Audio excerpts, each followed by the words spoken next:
uko imyaka igenda ishira niko imodoka yawe igenda izana ibibazo bitandukanye byo kudakora neza, bikagaragarira mu gutakaza ingufu n'ubushobozi bwa moteri yayo n'utundi tuntu tugenda twanga gukora gake gake.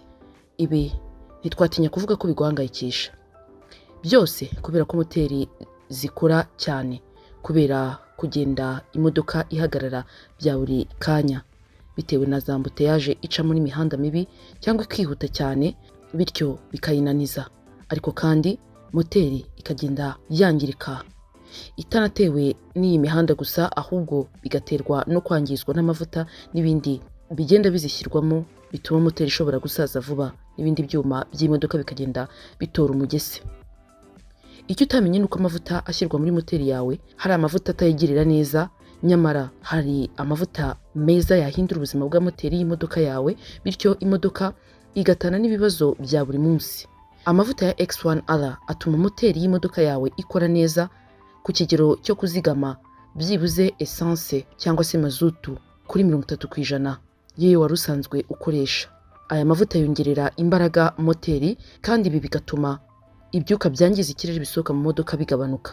Mu bizamini bya API biherutse gukorwa mu mwaka wa 2020 byagaragaje ko moteri zitaha amavuta ya X1R zangiritse ku kigero cya 31%, nyamara moteri zahawe amavuta ya X1R zo amavuta yaragiye avura iyo moteri yahawe, bituma izo modoka zihora zituje nta bibazo bya buri munsi zigira. Aya mavuta atuma imodoka idashyuha ndetse igakora neza, kandi moteri igahora isukuye.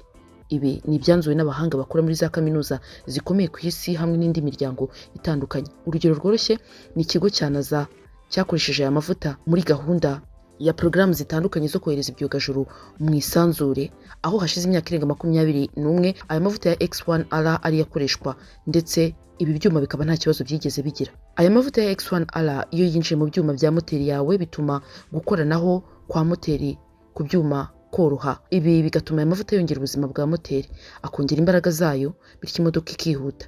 Bigafasha kandi kurinda moteri mu gihe cy'ubukonje. Aya mavuta kandi agabanya ubushyuhe bwa moteri mu gihe imodoka iri gukora cyane. Si ibyo gusa, kuko agabanya kwangirika kwa moteri kugeza kuri 47%.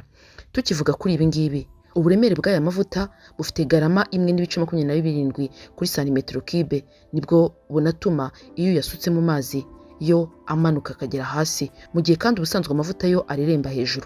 Ibi bivuze iki rero? Bivuze ko iyo aya mavuta yasutse muri bya byuma cyangwa se mu yandi mavuta yaba essence cyangwa mazutu, yaramanuka akajya hasi akarinda ibyuma gufata umugese, bitewe nuko ibyuma biba bidakubanaho.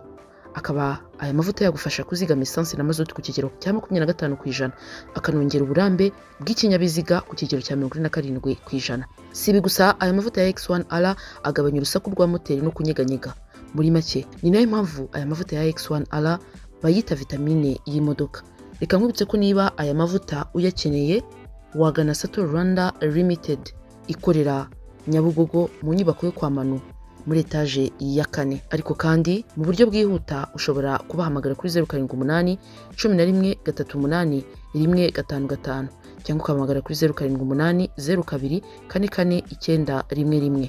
Sator Rwanda Limited ifite amashami mu gihugu ahantu hatandukanye. Mu ntara y'Iburasirazuba wayisanga i Rwamagana, mu ntara y'Amajyepfo wayisanga Muhanga na Huye, mu ntara y'Amajyaruguru ukayisanga Musanze, mu ntara y'Uburengerazuba ukayisanga Rusizi. Byose byiza wabisanga muri Sator Rwanda Limited, cyane cyane aya mavuta ya X1R adufasha kugabanya ibyuka bihumanya ikirere, ari nako turengera ibidukikije.